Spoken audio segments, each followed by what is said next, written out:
ยางว่าวันไป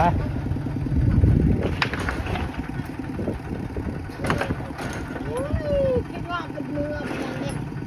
ตัดเอาตัดอะไร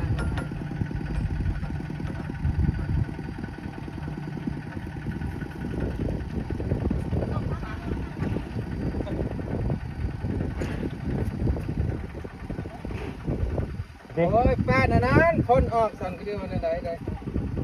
เมื่อวันนี้ตัดจะฮอดวันเราถึงตัดใช่ไปไปย่างเขาย่างไปมีขั้นหนึ่งน้องก็บอกลูกนี่ต้อง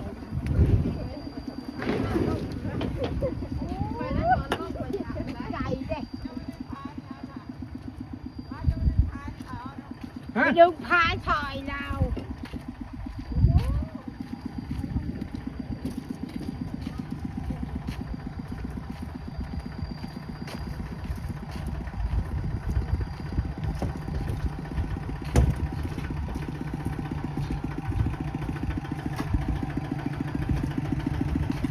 เดือตัวไหนซ้ายเดี๋ยววะ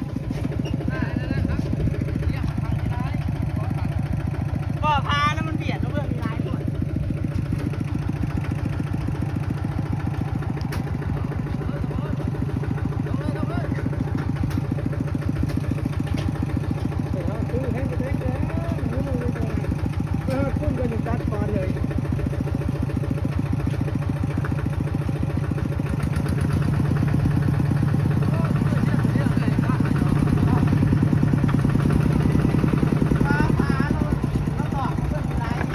เย็นอ่ะตัวอ่ะ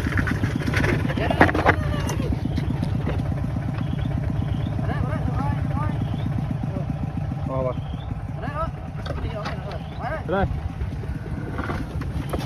โอ้ทั้งรถเป็นไงเสียโลก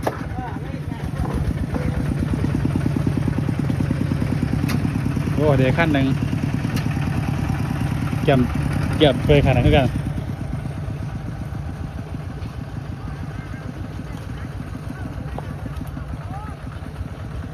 ตามกันก่อนเลยรู้ยิบไม่เจ้าเอาของมาบ้างเถอะไม่เหรอโอ้โหเรื่องไม่ดีมากเลย